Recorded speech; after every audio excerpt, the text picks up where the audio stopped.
Burns Night ir pasākums, ko svin visā pasaulē par godu skotu nacionālajiem dzejniekam Robertam Burnsam. To gadu atzīmē arī Latvijā, kura laikā tiek vākti līdzekļi labdarībai. Šogad pasākums tika atklāts ar īpašu ņipru dzērienu, viskiju un medus liķieru apvienojumā kokteili Rusty Nail, kuru ballītes viesis neskādēja. Man jāatzīst, ka patikt jau arī skotu viskijas, bet tas man ir pa stipru, un tad vairāk man tā piesaista tā kulturālā daļa. Jo tad, kad to dūdu pavadībā skoti dejo skotu svārciņos, tas skats ir vienkārši fascinējošs. Skoti nav iedomājami bez saviem nacionālajiem tērpiem, rūtēnajiem bruncīšiem kiltiem, zem kuriem, kā runā, nav pat apakšbiksīšu.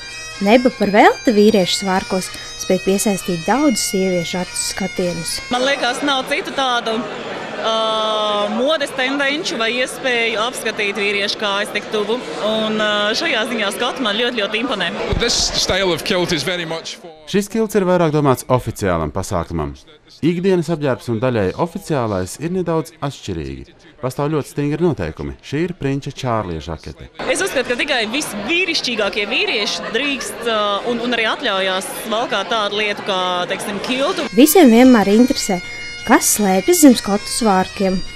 Šodien ir ļoti augsts, tas ir viss, ko varu pateikt. Šajā ziņā es esmu pietiekoši informēta, es zinu, ka viņam tur apakšā nav nekā. Skotu vakariņas nav iedomājams bez tradicionālā ēdiena hagis. Tas tiek gatavots no aitas sirds, aknām un plaušām, kas kopā ar putrājumu maisījumu tiek vārīts dzīvnieku kuņģī. Skoti to ēd kā ārām mutēm, bet mūsējiem tas nevienmēr iet pie sirds. Patiesībā man vairāk garšo viskijas.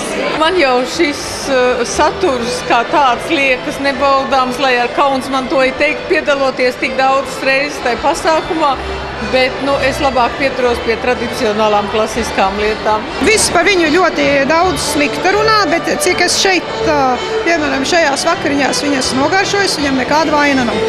Lai arī kāds būtu citu tautu tradīcijas, ir interesanti tās iepazīt.